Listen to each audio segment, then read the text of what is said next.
Happy Thursday to all. Good morning to folks in the States. Happy afternoon to those in Europe. I'm Rob Cox, the global editor of Reuters Breakingviews, the financial commentary arm of Reuters News. I'm coming to you from Zurich, Switzerland. Thanks for tuning in to this, our sixth and final event in a series of discussions we have held this month to celebrate the launch of The World Emerges, the 2021 edition of our annual predictions book. We have saved the best for last, naturally. So it's my pleasure to introduce Oliver Baete, the chief executive of Allianz, who's with us today from Munich. Hello, Oliver, how are you? I'm very good, thank you, Rob. So Oliver is a former McKinsey executive who joined Allianz in 2008 and has been the chief executive now since 2015. Great to have you on. Now, let me just start. As an expert or someone who thinks about the risks lurking around the corner, let's start with the big picture. What's your assessment of where we are, let's say, in this cycle of the pandemic, both the economic cycle? Are you optimistic about where we're going? Do you think we're headed for another jolt backwards? What's your sense of where we are? Thank you for the question, Rob, and thank you for inviting me. It's a true pleasure and honor to be with you today. To your question, you have to be an optimist if you operate in our industry, given sort of the pressures we've seen over the last decade already. But in terms of the COVID dynamics, it very much depends on the psychology of investors, and not just in the markets, but real world investors, I call them i.e. entrepreneurs, and our consumers, whether they're actually going to go back into spending. As you know, that savings rates have more than doubled in Europe. They're north of 20% in Germany. So the key question is, will we have more investment and more consumption coming or not? And that is heavily depending, again, on psychological factors. And one of the key things we believe will make a difference is whether we will see better progress on the vaccination front. There's lots of uncertainty around how that's going to work and whether it's going to work. We need about 20, depending on what country you're in, 20 to 40% of the population to be vaccinated to have the effect that we're looking for. And it will really very much depend on whether we get that done in the first half of this year, whether we are going to see a sort of resurrection of economic activity in this Q3 and Q4 of this year. That's what we believe. So again, vaccine economics are about confidence, if I may say so. And at the moment, it's a mixed picture. You know, you have some countries that are making enormous progress and others that look pretty messy, including our own one here.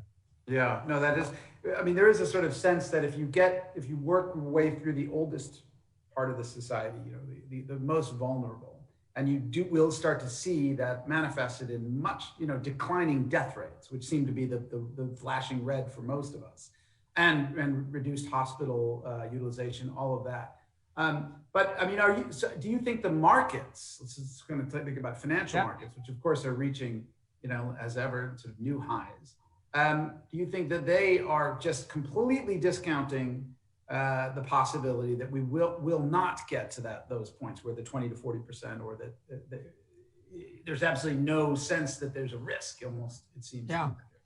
So first of all, I make a discount. I'm not the world's greatest investor, and I don't pretend to be one. As an economist, and looking at pricing and any kind of historical yardstick, as you have mentioned, we have very, very lofty valuations, to put it mildly, and they are providing very little cushion against an unexpected set of bad news. So they're all pricing for the best possible outcome, which in reverse means if something goes wrong, premature withdrawal of fiscal or monetary stimulus, and that they're asking for ever more. And I think that's a real problem. I think we need to talk about that, because it's like, you're on cocaine. I hear from people that are expert in this, they said you can never get off it. Maybe that's a problem. Then if you think about social unrest, what happened in the US and over the last few weeks, and people are very happy, virus mutations, so going back to the medical side, that actually create increase in death rates massively, not just spreading the virus faster, but getting death rates up, particularly in younger populations. So people get really scared across the board. Just to name a few, we would have significant opportunity, so to speak, for a substantial correction. Yeah, I mean, that's worrisome. I mean, you talked about the fiscal stimulus. Let's actually go to that. I mean, President Biden, and I'm going to ask you about the U.S. as well, but President Biden's put forward a 1.9 trillion plan.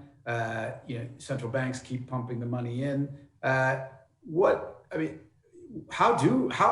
it almost feels like they'll to your point about cocaine addiction. Again, I am also not an expert on this, but I just wonder how do we get out of this cycle? How do we ever pull the punch bowl away, or the mirror covered with Coke, or whatever the analogy would be?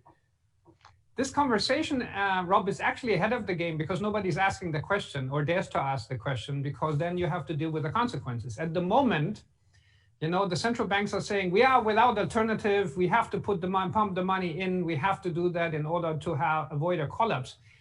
We had that, remember, in 2002 and 2003, then we came out of it. We had that in 2008, 2009, and we didn't come out of it. When you look at debt levels today, relative to 2008 and 2009, they haven't come down. They have been going up. And by the way, despite sort of write-downs of $100 billion on Greece and others. So debt levels have been increasing ever since for various reasons. And now we're adding on top. So the question I have is, unfortunately, I don't have the answer yet, but we need to answer the question, not just ask the question. We can talk about that. But it's not on the agenda of anybody at the moment. Maybe on our children's agenda, but if they understood it. My children understand climate change and they're getting really upset. I hope they're getting upset about, indebting our future generations as we do that now. And then we say, it's without alternative. When we talk to the bank policy, it says, without alternative, what would I do? Would I let the economy die? Of course not. But you could also ask the question, do we need then on top to have all these money transfers that are not needed? All the subsidies for agriculture and all the things we have known for many years that don't make any sense. So the question is a very important one to ask, and there's very few answers today.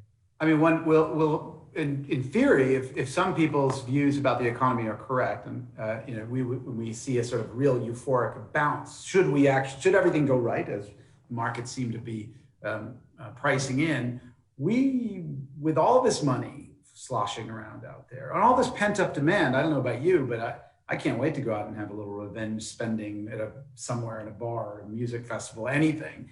Although I'm probably too old for the latter. But I just wonder if what we're really going to see is a giant inflation bump that sort of then scares policymakers in some way. I mean, now at the moment, you talk to a central bank governor almost anywhere, they don't seem very fussed about the possibility of going a bit above their inflation targets, right? Because they've always been pretty much below them for so long.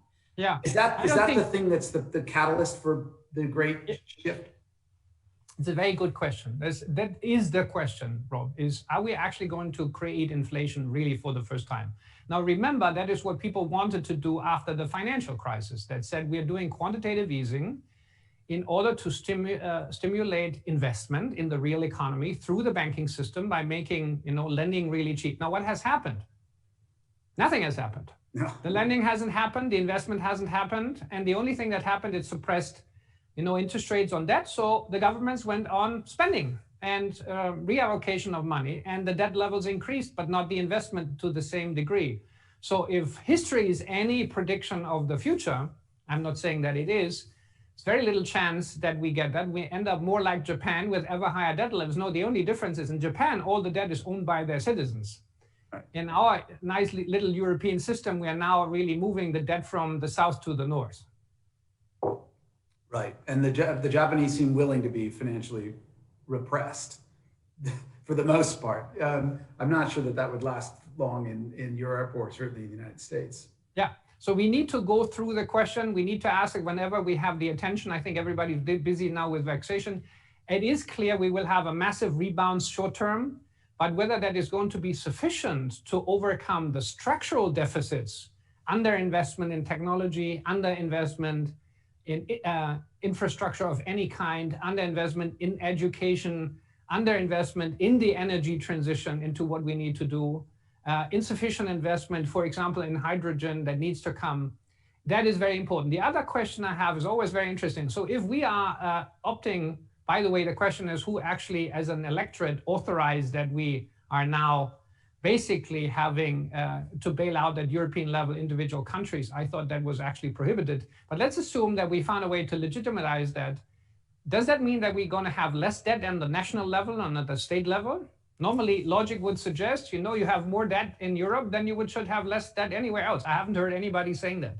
It's like, you know, you can add another layer of debt and magically one day it's going to go away. So the question again, you know, when and how is that going to be addressed is going to be an essential one, particularly for our children. Yeah, you mentioned that. And you mentioned climate change, of course, which is the longer term existential threat. But let's talk about the fiscal threat. I mean, it's sort of a question of how it's hard to say that it wasn't right to put money into the economy, to bail out, you know, or to protect businesses that were, for no fault of their own, were hit by lockdowns, for instance, which were a policy decision. And the pandemic, just generally, obviously. But how do we pay for it? I mean, how do our kids pay for it? I think we both have kids around the same age, Oliver. They're not asking me that question. I don't know if they're asking you that, but should they ask, what do we tell them?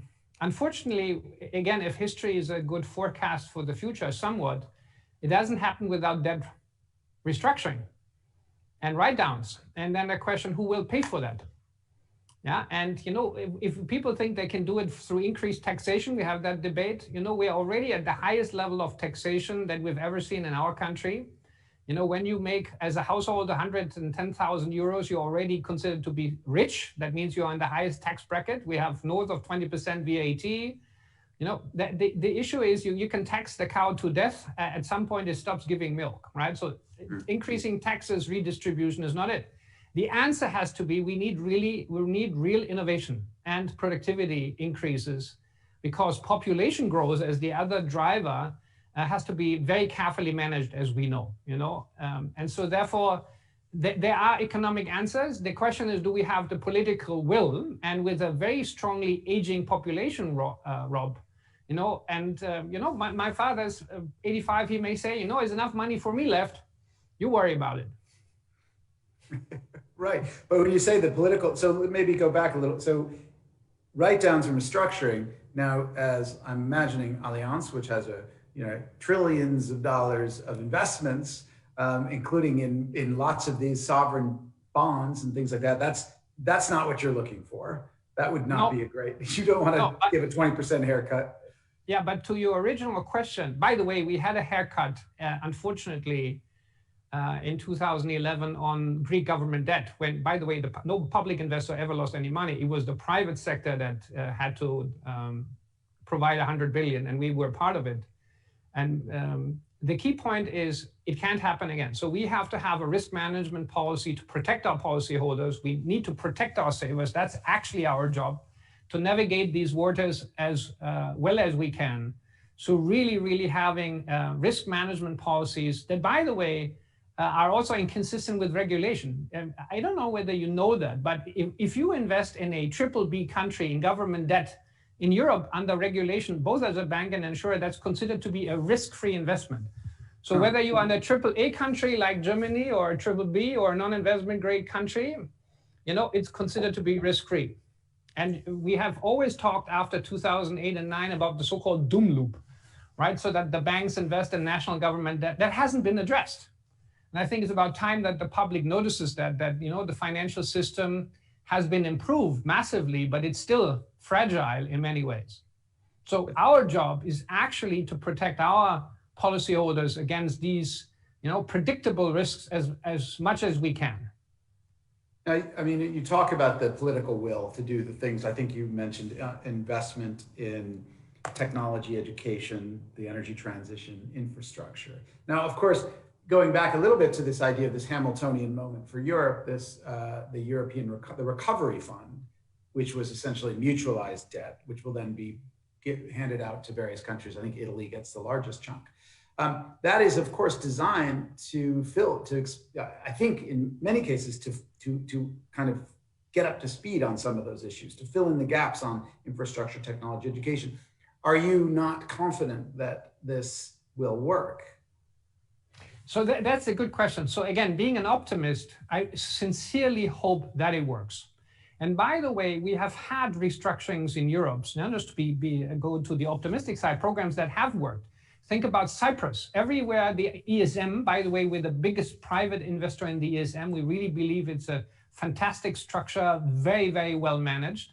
The programs have worked.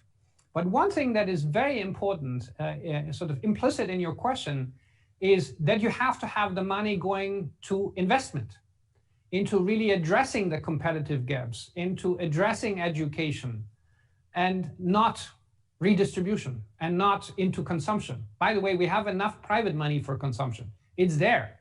It needs to be mobilized, but it will come if people have confidence in the future. So the job that politicians really need to take serious is to make the right decisions so that our people have confidence in the future again, and not just into the economic, but the societal future.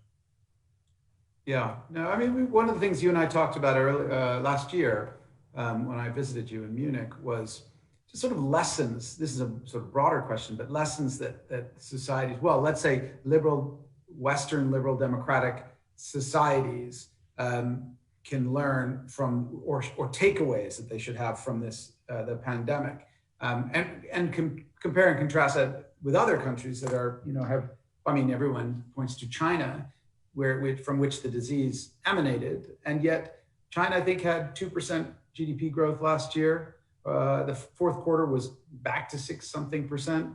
If you look at companies like in your neck of the woods, BMW, others, they're all, the only bright spot in their around the world is basically selling in China. But just stepping back, and this, I think maybe you pointed at some of these issues, these gaps, investment gaps, but what should we learn, whether it's Germany, France, Italy, UK, Australia, the US, from the rest of the world and from their response to the pandemic? Yeah, so let's again start positive. And also in our company, things that I've seen that I've never thought were possible. 90% of our people, Rob, work from home highly effectively. Would I have thought 2 years ago that we would have been able to make the technology transition that we've made as a company? And by the way, many companies in Europe have made through sort of dedication, a burst of ingenuity, being really creative, agility. I mean, people have adapted super fast to working from home despite a lot of stress. So I think that's really great. And on the other thing is also solidarity. You saw in many societies in Europe, if you have the proper leadership, people do not just follow, but they actively contribute. We value now the people in the hospitals that work for us, the people that work in public transportation. We finally get the recognition they always deserved. So I think that's extremely positive. At the same time, we have also seen the fragility of federal and multi-layered bureaucracy, right? Europe, federal, state, city, and parts of city, and they were very ill prepared. Now, how can you prepare for something like a meteoroid strike, as last year I tried to call it? It's very difficult to do. We never really believe it will ever happen, and once it happened, we don't do the fire drills for it. So we also have to give credit to the organizations that they couldn't be prepared. Now, the issue is that in a crisis, and I have to say, as a former person that was in the military, you need, unfortunately, to change structures. In a real crisis, you cannot have bottom-up decision-making, particularly if you have to act fast. And we've done a lot of very good things. So think about Germany last year in March, April, May. The response was swift, it was consequential, it was highly effective. And then after the summer, the discipline disappeared. And that's the issue, in difference to a central command and control structure like you have that in China. In crisis, it's much more effective. And it's not to do whether it's democratic or undemocratic or so, all of that theory. No, it's about who manages the system and how do you prioritize.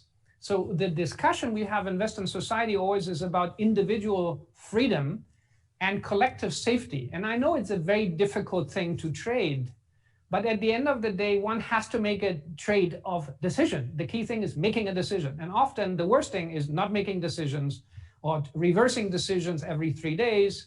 And that is, I think, personally creating the chaos and not, bad intentions or things like that. So I think one of the lessons learned is we need a little bit like an emergency organizational structure that said, how do we make decisions under stress? And we are sort of lucky, let me say that politely.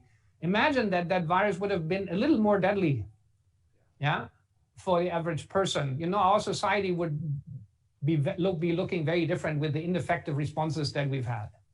Yeah, so if this was anything like the 1918 influenza, which really targeted all levels, not just the old and the infirm, it would be quite different. But so an emergency organizational structure. I mean, okay? We talked about China, but is anybody? I'm just trying to think of anyone in the West who's legitimately can say, we handled this, we think the right way or better, or we might be, or that someone might point to as a model. Because I struggle with that. I mean, Germany, as you said, did very well in the beginning. Here in Switzerland, did very well in the beginning. But right now, no one would ever say that about Switzerland. And Germany has now gone into, quite a stringent lockdown. UK is a mess. I'm just trying, the US, forget about it, as they say in New York. It's only those that really have been able to isolate them. Think about Australia, New Zealand, where you can physically do that. You can close the borders. In Germany, we cannot close the borders, right? So it's theoretically possible. But then the way to think about it, how the Chinese do it, is a very fundamental question about personal privacy and privacy. I had to travel once in the COVID time, and I went to a country that was very stringent on the way in and very stringent on the way back. When I landed in Frankfurt, nobody was checking where the heck I was coming from and what I was carrying. And then you can't be surprised that people that continuously come from all over the world go unchecked. Nobody checks the testing. Nobody checks the data. Nobody traces anything, that you end up in a mess. Now, you can say, well, it's unrealistic to expect that. Okay, but then let's tell the public we're out of control. Right, exactly. Yeah, I think that is true. I mean, I've done 2 quarantines here, coming back from the States. I spent 10 days here, but no one knocked on my door. I'm not asking that they do, but it didn't strike me as it was as stringent as I thought. Let me ask you, just in general, so we talked a little bit about how, the bigger picture. How about for Allianz? I mean, how has the pandemic changed or what is it doing to your strategy? How are you doing business differently? Yeah. I think that the first learning, and again, that is not very unique in terms of insight, is that the COVID and the pandemic are accelerating the trends that we've already seen, particularly around digitalization. And a lot of innovation is coming in. Let's be positive about it. Think about all the technical innovation that we have seen and really working. And I think that's really great. And it should be preserved, by the way, for the future. It shouldn't go away. And we'll have that. And I think there is also a new social contract. So the time I also personally spent with our people last year to make sure that they're safe at home, I hadn't really thought enough about it in the past. What is the psychological situation if you have to be working from home with the children in the living room, not just about cybersecurity worries, but really how do you feel? Being locked up for months after months and months. So that there is a totally different connection to our people. And you say, how can you say that? We have had, Rob, talking about 2020 being a huge success, the highest level of customer satisfaction, the highest level of employee motivation in Allianz in our 131 history. And at least for the last 25 years, we've measured it scientifically. And because that people felt they have a company that is taking care of them. And our clients, we've invested so enormously in informing them around what's going on around COVID. So there's a lot of criticism around we didn't pay business interruption claims, all of that in the press. Sorry, totally blown out of proportion. Now, the stuff we've done on healthcare, on the life side, in terms of helping people, it is much more important than that. And again, we have the evidence to prove it. We measure that through what we call, the industry calls the Net Promoter Score, i.e. the willingness of our clients to recommend our services and products to their families and friends. And that reached an all-time high. Just to give you a number, in 60% of our businesses globally, across 70 plus countries, we are now the loyalty leader, i.e. have the highest customer satisfaction in our industry, 60. And in 76%, we are above market average. And we started below 50 just 5 years ago. So if you think about the massive movement in these numbers, they show if you invest in the health of the company, not just in the financials, success will come. That's the first learning. And the pandemic is actually accelerating that trend. So financials are an outcome of outperformance at the customer interface. And by the way, digital companies are teaching that to us. The second one, and I think that's very important, and you see that also in the new Edelman report on sort of trust barometers that just came out in 2021, is that we have obligations far beyond making money or serving our clients. And our employees, but also certain things that matter to society. As you know, Allianz is one of the leaders in terms of climate change investment. And we helped with the UN to create the Asset Owner Alliance, now north of 5.1 trillion US dollars, to really move money out of non-sustainable business models. And that is something that we don't do as a hobby, but we're expected to drive and help. Not on everything, but where people feel that we can make a difference. And last but not least, we also have massive changes. Now let's get to the challenges. The key one is obviously the manipulated government interest rates. Because of the regulation that we have in many countries, particularly Europe, we are forced to invest in fixed income instruments with a coupon to hedge interest rate risks. And if you're forced to invest in government debt, by the way, called risk-free, whether that is in Germany or elsewhere, then you end up with a problem, right? Because how can you serve guarantees if you're basically getting no return? If you buy a 10-year bond at 104 euros and somebody asks you to guarantee 100%, even though you get 100 back after 10 years, the business model doesn't work anymore. It doesn't work anymore. So we need to create totally different products, focus a lot more on protection rather than guarantees of returns. Think about creative ways in a negative interest rate environment to offer proper risk-adjusted returns to our clients. That is very, very challenging. Yeah, well, let's go to the digitalization one just quickly. I mean, you mentioned that as we've accelerated that trend. What does that mean? The fact that you do well in your net promoter score, is that because you made the appropriate investments in some of these things like digital technologies ahead of time? And how do you keep that going if everybody else is going to just try to keep, do the same thing? So the first thing is, and as stupid as it may sound, you can't manage anything that you don't measure. So the first question we spend a lot of time on, how do we think about that? And is that really important? So let me give you, when we started many years ago, my predecessor, Michael, already started on it. The point was, well, when you have a claim and you have to deny a claim, then somebody will be unhappy. So what does that mean now? I have to pay a claim that is not warranted? No, the answer obviously is not. But ideally, Rob, you do not have a client calling you that is disappointed about a claim that you don't pay. People should know what you cover and what you don't cover. It sounds pretty stupid, but it's a big problem in our industry because our products are so complicated that people often actually, particularly in commercial insurance, and you saw that in the pandemic, have no idea what is actually covered. First, so products have to become a lot more simple, but let me use a different word, but more intuitive. Okay, and it should be clear, by the way, that pandemics cannot be insured, particularly if government can unilaterally decide to close you down. But anyway, the second one, so intuitive simplicity is one. The other one is actually, do we know how well we do at the customer interface for each and every transaction? This industry used to measure things on an 80-20 basis. 80% of the time people are very happy. Well, people in some platforms, Netflix, Amazon, others, they are 99.999% happy. Is 80-20 a good thing? No. So for example, we had companies that had 80% of the claims that got 5-star rating. They said, we are the greatest in the world. Well, 10%, every 10th client gave them a 1-star. And that is lousy. So not having detractors, i.e. people that are unhappy, is the first priority then. So that's how we work on it. And we go through every process, every product. And by the way, we're not done. Yeah, I think we're actually getting started. And the second one is actually, how do you communicate, right? When I used to call even our company 10 years ago, sometimes it happened that said, hello, and somebody says, hello, what is your policy number? And it was not, how are you, Rob? And may I help you, right? So that's history. Now it's much, much better. And we have outstanding people, but you need to make it a priority, as stupid as it may sound. If you have a productivity mindset that says you need to do 50 phone calls an hour, then there's very little time to be nice. So we've totally changed that. Yes, productivity is important, but productivity comes from people not complaining, not getting lots of calls of people that don't understand what you do.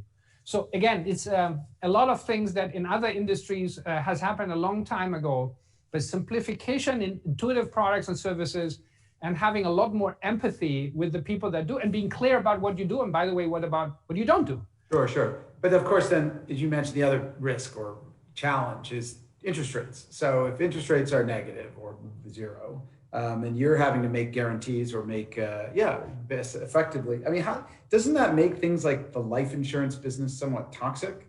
I mean, what should you be getting out of life? Should you just, or what is it? What does it actually mean for that? You mentioned new products. What does it actually mean for the sort of product set that you have today, which? Yeah, I think is life insurance not a toxic business as your question would suggest. But let's differentiate two things. One, the new products that we have on advice and sale today, and the other ones, the policies that we've been writing, until about 10 years ago when we changed the view on interest rate and said Japan is the base scenario. That's what we did in 2011. And let's work from there with much more effective products. Since then, we've massively changed in our industry, but Allianz in particular, risk capital consumption and guarantee levels in a way that are much more efficient in terms of capital consumption.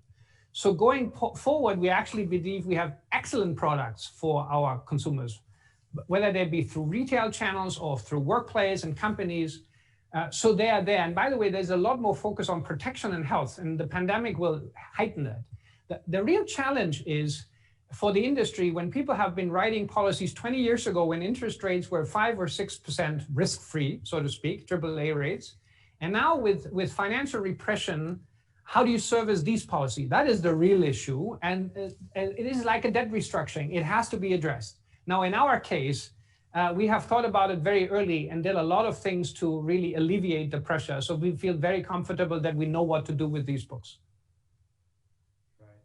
What can I ask you, just beyond interest rates and some of these other, I mean, let's talk about climate. We've talked about it a bit, but and you guys have been sort of leaders, and I think it's the Asset Owner Alliance. But yeah, maybe we could talk a little bit about that. But how do you see it as a sort of when you look out at the risk curve, say 10, 20, 30 years from now, and you're writing policies today that may address some of these questions down the road, but how concerned are you that or how confident are you that we're pricing, that Allianz or anyone in the insurance business is pricing that risk appropriately today? Yeah, it's very difficult to answer because we don't know. But I've seen for the first time real momentum. So for example, very happy that with the change in the White House, one of the first things President Biden did is go back to the protocols and being part of the COP. That's really great because we need the United States. Remember, Japan just committed to net zero with a new prime minister, unthinkable 2 years ago. China is committed to it, even though they gave it to 2060. So I think the movement is irreversible.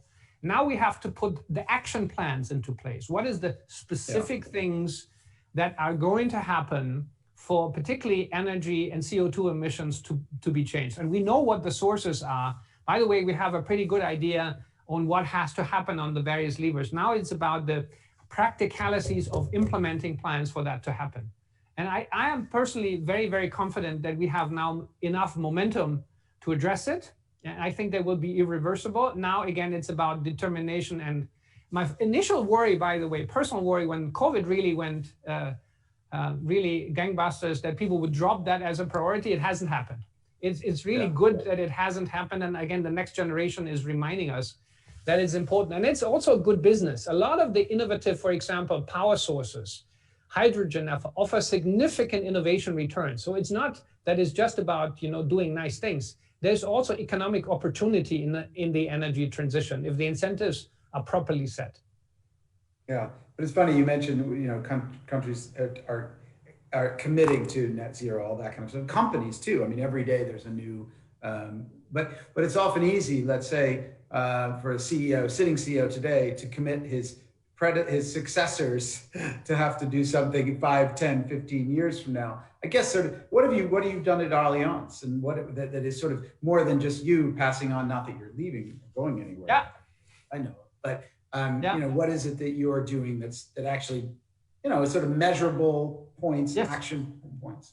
Yeah, we've just published for the first plan for 2025 a couple of days ago on how we are going to decarbonize our investment portfolio. And very happy to follow up and show you what we do together with the other members of the Asset Owner Alliance. What are the steps that we're doing to sort of change asset allocation, to invest in new classes, help to develop carbon sinks, creating all these things. So we have very specific plans, not just in having greener buildings and having electric fleets. By the way, we need to again go to hydrogen. I think battery technology as we know it today is going to just be an intermediate step because it's not really, really efficient and it cannot be scaled long term, but it will be an intermediate step. So we have a very, very clear plan for Allianz, and I'm very happy to show. We also have an ESG department reporting to a board member who are full-time working on this issue.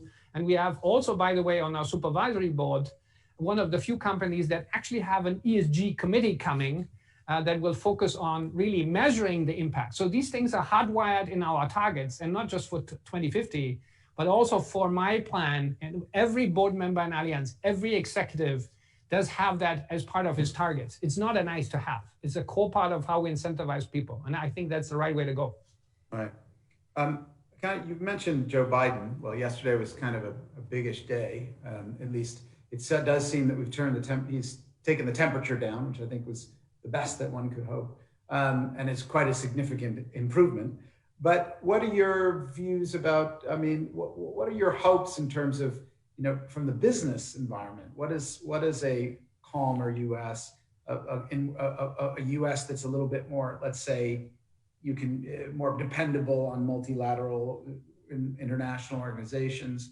What are your thoughts there? And then sort of separately to that is, where does the U.S.-China Cold War go from here, and how does that affect? Yeah, so long before COVID arose, and the relationship between the US and China has changed from cooperation to rivalry, because the Americans have come to the conclusion, like many parts of the world, that the assumption that with ever increasing wealth in China, they would start to become, as a society, much more like we are, has not happened, right? Everybody thought, eventually they will do the same as we do, and it doesn't happen. By the way, that's without any judgment. I think it's a huge success, in the eyes of the Chinese, how successful China has become, not just in economic terms. And by the way, we'll get probably to that later as a citizen. I have a lot of Chinese friends who say, you know what? We are much more successful than you are. Do you feel more safe to walk the streets of New York at night or the streets of Shanghai? Do you think you have more equal access to education in Atlanta or in Beijing? Do you think you're getting better equal treatment in hospitals in San Francisco or in Shenyang? And that's really an interesting thing if you think about the answer. If citizens don't think about the principles, like how do we think about democracy and does everybody have the right? But if people come from outcomes and say, are the opportunities for our children going up or down? What is the better system? Then you get to really interesting discussions. At least I have that with my Chinese friends. So first observation, which I personally found very interesting over the holidays. The second one, if that is not going to go away, then the question is, how does America deal with Europe? Because we've also seen that over the last few years, they basically came to the point that says, you're either our friend or you're their friend, but both is not possible. And the answer from Europe certainly has been, we don't want to make that choice, and we don't have to make that choice. Europe together is still the largest economic zone that exists, and we will have our own policies, and we have to have our own policy. That doesn't mean that we're not in strong allegiance with the United States, but it has to be eye to eye, not like, we can be whipped around. It doesn't mean that America needs to like everything that happens in Europe. I have lots of things I would criticize also, the way we don't fund for our defense, for example, in other items. But I think there has to be a real partnership and eye to eye. And I hope that the administration in Washington recognizes that. But I don't think it's going to be easy, particularly on trade policy. I don't think that the Biden administration is going to be so different from what I see now, from what has happened before. And we need to be worried about that. Well, and you pointed out that Europe is going its own way in many respects. That the European Union just signed an investment treaty with China, which has created some questions about why do that. You're working on it for 7 years. You could wait 2 more months and then join up a bit with the United States. But I mean, there is that question of at least coming together on certain important core issues and having a more leveraged conversation. Certainly makes sense. What can I ask you just about? Let's get a little geeky on insurance and your business. So, you look at the shares of most of the European insurance companies, and they haven't really, including Allianz, they haven't really recovered to their pre-pandemic levels. What's your sense? What's holding them back? What would encourage investors to get back on board? What is it about the sector that you guys need to kind of clarify? I think the point, and you compare that, for example, to sort of buoyant markets like in China, the answer is very simple. What is the outlook for economic growth first? And given the size of Allianz and the market capitalization of the DAX, we are sort of a proxy for Germany, right? So we're always not traded only as a company, but as part of the country. The second one, clearly, Rob, is interest rate impact. Everybody knows that investment income will be significantly lower with lower rates, given that we are driven into government debt. By the way, I don't think we would need, but the regulation says that. So we need to deal with that. We need to adapt very fast. We need to massively improve productivity further. Yeah, we need to address the legacy books we have on life insurance that we talked about before. We need to change even further on innovation. So there's lots of work to be done. I'm pretty optimistic that we will win back and get back to our old strengths very, very soon. And because we've been not wasting any time last year. Okay, yeah. I mean, you defied, regulators to a degree which encourage insurers to pause dividends. What's your thinking now? What's on dividend payouts? Absolutely. So we have a very strong view. And that's based on two things. First, we have absolutely need regulation that looks at the individual company's ability to generate capital, to protect capital, and to have cash to pay dividend. So having a sector-wide ban on non-dividend is basically nationalizing an industry. Yeah. Right? So if you're anywhere close to being a market economist, you would say that the worst thing that you can do is declare a sector uninvestable like European banking. And you have outstanding banks in Europe that have massive capital cushion, extremely well run, super high return. They're put into the same basket as really weak banks. And it makes no sense. And in insurance in particular, somebody came up with the same idea. It makes no sense, number one. Number two, we have enormously stringent controls. So don't think it was easy for regulator and supervisor to say, hey, yeah, go ahead, pay dividend. We had months-long stress tests, debates. If the COVID gets worse, if the economy gets worse, if interest rate get to -2, do you still have the cash flows of other dividends coming? And only if you can prove that under the most severe scenarios that we are resilient, and by the way, Munich Re the same and other companies the same, then you're allowed to pay dividends. And we have prepared very, very well. We are very, very strong. I don't know whether you looked at the recent spreads or what we did on our lower tier one. We're basically funded equity below 4%. So, we are one of the few places in Europe where you have a AA rating in a financial institution. And that should be the most important thing to look at, not, what sector you operate in. That's the first point of view. The other one is also a more legal point of view. I think in this crisis, we often tend to forget that these companies, our company is owned by shareholders.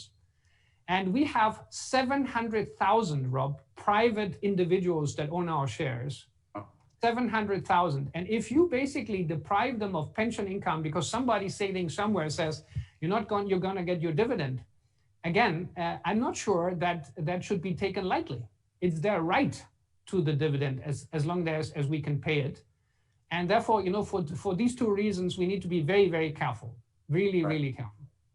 So therefore, we are preparing and we are very confident. Now, the decision is not with us. It is with our AGM, right? So we only propose through the supervisory board to the AGM. They decide the dividend, and then our supervisors have to prove it. And until we have that approval, I don't want to sort of be too optimistic. All right. Well, how have you proposed what your dividend would be? Nope. Not yet. Okay. You want to give us a preview? Nope. Okay. Well, let me ask you about another part of this. I mean, what's your view on consolidation? Like M&A. Don't ask me about M&A. Oh, come on. But just consolidation. I mean, let's put it this way: is this interest rate environment, is pandemic, the effect of the pandemic, is that more likely to create the sort of need for consolidation and economies of scale in your industry? And where do you see yourselves in that play? So it's not COVID, but the interesting thing, it will be the digitalization front for two reasons. Number one, in the digital world, and whether we like it or not, we will always have physical advice, particularly for complicated things. But more and more simple transactions and product will be transacted on the net. And that's a good thing, because it will take massive amounts of costs out of the business system and it make products much better and much cheaper for the consumer. So it's going to happen. It's going to happen. Now, the question is, who will survive in a world that is more digital? And as we see, suddenly scale matters for a number of reasons. First, search cost. If you have a strong brand in the clutter of the internet, people search you. So you don't have to pay the platforms for customer access, which are prohibitively high. Right? So when people come to us directly rather than through a search mechanism, we have much, much better economics. Right? And given the strength, when you say the platform, what are you talking about? Whether you go on Google and you put in cheap auto insurance, obviously you have to auction, the word, you have to pay for that. Sure. Yeah, and a lot of clients don't go to Google, they go to us directly, and then we save the money that we have to pay Google. So they put in Allianz car insurance rather than cheap car insurance. Yeah, what cheap car insurance? So if you have the trust of the consumer, this is why the connection to the earlier question was so important. If you are the loyalty leader, people have you on your mind and they say they trust you, and they come and says, we are getting the best value, they come to you directly. So you don't have to pay an intermediary, which is really, really important. Now, it doesn't mean you don't need them. There's many ways of they can add. So for example, our agents are outstanding in giving advice to families in complicated situations, but on very simple situation, like I want, a travel insurance policy or want a risk policy and I want to do it now, then people can do it themselves. So the search cost and the reduction in search cost drives companies that have very strong brands and that have the scale. The second one is the investment power that you have in terms of investing in technology to drive that transformation. Now, people are saying, you can do it cheaply, you can have a few million, you get funded by private equity, and then you can scale. It ain't that easy because you need massive regulatory approvals. Our industry is very complicated. Regulation is really, really intense. So if you know how to do technology, and we've partnered up, as you know, with Microsoft trying to develop even this as a business, our IT platform, that's a second source of scale that we haven't had the last 100 years. And the third one is actually the investment side, something that we talked about. When returns and risk-adjusted returns look more and more difficult, it really matters whether you are global and you have access and you can generate investment opportunities yourself, Rob. So do you need to pay investment bankers and initiators 2% initiation and structuring fees?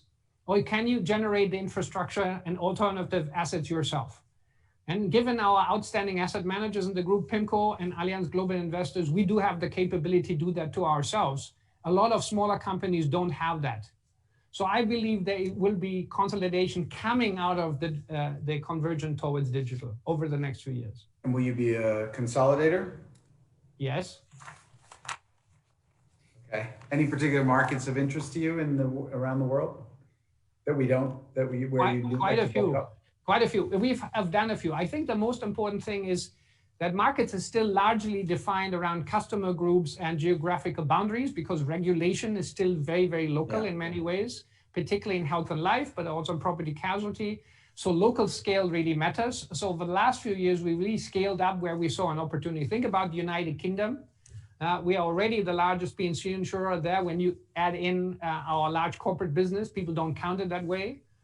We're officially the number 2, but in reality, in terms of premium volume, we're already the biggest P&C company in the country. We have really upped the ante in Latin America, in Brazil, and in other places. So we're specific. We just added in Australia. Very difficult environment at the moment with very strong long-term potential. So where we have strong businesses, we see strong long-term opportunity to build we scale up. But the pricing has to be right. And the issue over the last few years, Rob, has been that the markets were so buoyant that the pricing of these assets has often been prohibitive. If you really run the numbers, our investors would have not gotten a good deal if we just bought. All right. What about the asset management side? I mean, you mentioned PIMCO, which is, of course, you control, and it's one of the world's largest asset managers. Of course, it's more on the, what do you call it?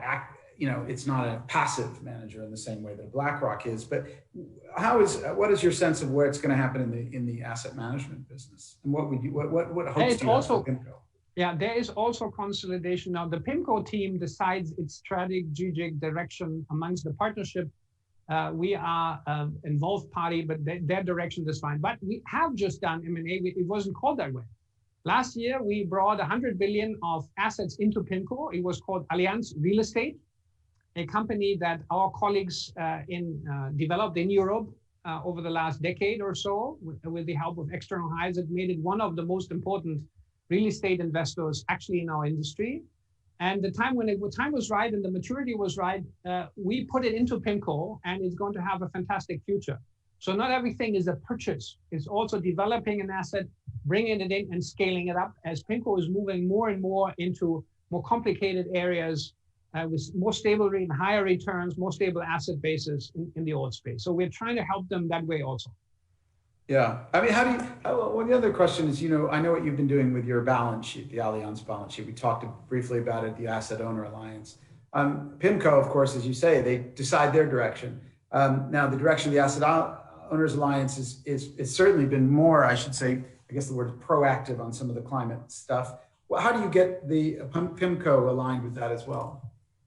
Both AGI and again are driven by the mandates they get from their clients, Rob.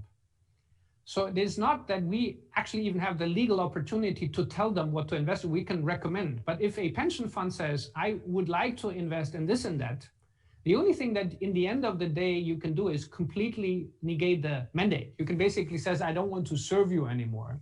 That is an ultimate step, and that has to be considered at times. The more important conversation is then to talk to them about whether it's actually good investment to be invested in industries that are not going to be surviving as we go through the energy transition. So right. The process is more slow, but it's, in my personal opinion, if I may say that, again, the colleagues will decide themselves, that transition is going to happen. It's just going to be a bit more slow than it has where we have the control and say, sorry, that's it. The policyholder money, we are going to invest like that. The legal situation is also very different. In the US, by the way, it's a legal offense if you do not follow the rules that are set by your investors. Right. Okay, I'm going to ask, I got a couple of questions that have come in. Let me throw them to you and sort of we'll do a little rapid fire. So what is the likelihood of any significant shift in EU economic policy from the Merkel era? Do you see any change in investment, especially in coming years? How would you position differently for a CDU, CSU green coalition? And the sort of corollary to that is the new CDU leader, Armin Laschet, how do I pronounce that? Laschet, yeah. Is seen as the Merkel continuity candidate. Is that a good thing for the German economy? So give you those. Yeah, many questions. We will find out in September, because it's, at least to me, not clear that who's going to be the chancellor candidate that the union is going to put forward. There's not just Mr. Laschet, there's also Mr. Söder, and the sort of, as we say, the drop has not been chewed. Yeah, so we need to see who will prevail eventually, and that will have a huge influence on the outcome. And the second one, as implied by the question, if we have first time ever a CDU green coalition, then we need to see how that plays out, because it's also going to be important what economic policy the Green Party follows. I historically have been, to be honest, a fan of them because they think about economy, what kind of economic system do we want? That's one thing. But what you also need is a credible policy on how to get there. What is the highway you're going to build to get there? And they are still extremely weak. Right. A lot of the theory, a lot of the things you hear is sort of from Karl Marx, 1848, not really well thought through, with all due respect. So they have to become more pragmatic. Now, the good news is where they have been in power in the past with Joschka Fischer, for example, at the end of the 90s, the most important economic reforms Germany has probably seen after the 60s have been done by Joschka Fischer and spearheaded and Mr. Schröder. So they actually have been able, once in power, to do amazingly positive things. So let's get a surprise what's going to happen. But there's a big question mark around where that's going to go. I think we're going to have a shift in policy. And with all due respect, we have to have it. We have to invest a lot more in really making tough decisions about taking money from consumption into investment. You cannot just, with the last few years, we've been just doling out money to special interest groups. We need to invest a lot more in innovation and infrastructure, not just talk about it. Sure. Another question, how challenging has it been for insurers to make early estimates of COVID's impact on the bottom line? Very difficult, because the primary effect is not whether it's business interruption, it's actually what markets are going to do. And the rebound of the markets after the second quarter have been just remarkable. But was that predictable? Absolutely not. So the issue is, is there going to be a market correction, and what will be coming as a consequence of that? is the key unknown that we have to deal with. It's less and less so about business interruption, health claims, that it's pretty much under control, but not fully yet. You know, we can still have some add-ons in the first and second quarter until we see the vaccination come. All right. Another one, what is your view on the current retail investment environment, the impact of retail investors on markets? Do the retail investors need help through regulation, increased regulation? I guess it's sort of the Robin Hood day trader kind of phenomenon question. I mean, I think you gave your view, you were quite skeptical of the lofty valuations of markets. Is this a recipe for disaster for the little guy that's now playing in them like they never have before?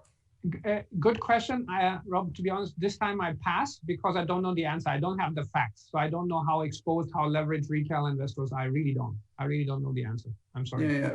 Well, let me ask you about assets. Sort of, you know, we've talked a little bit about this. You know, you're required by law to invest in certain things, but I mean, when you look out there and you've given the sort of political uncertainty that we see certain places, the sort of civil unrest, has your view about the US dollar as reserve currency or the T-bill as the sort of global risk-free rate, do you think we have to reassess that in some way, given what we've seen in the US?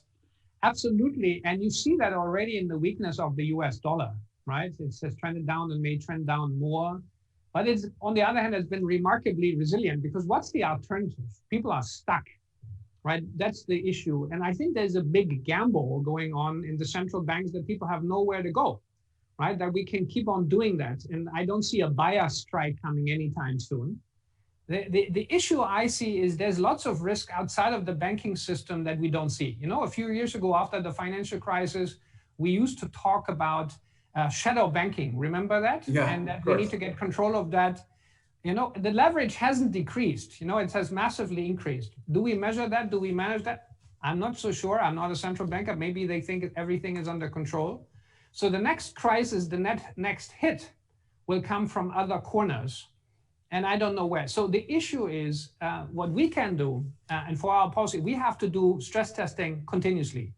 We have to really think about, you know, what can happen and make the unbelievable, so-called reverse stress testing. What has to happen for our solvency to go to a point where we don't like it? And how do we protect ourselves against that? That is what we have to do.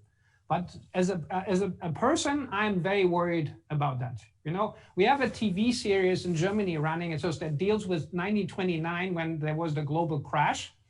And when you saw taxi drivers, you know, betting on stocks up and down. Yesterday, I was sitting in a taxi where somebody was talking to another guy with how they could leverage themselves more to buy more apartments in Munich. And I thought, that sounds really, really, really strange.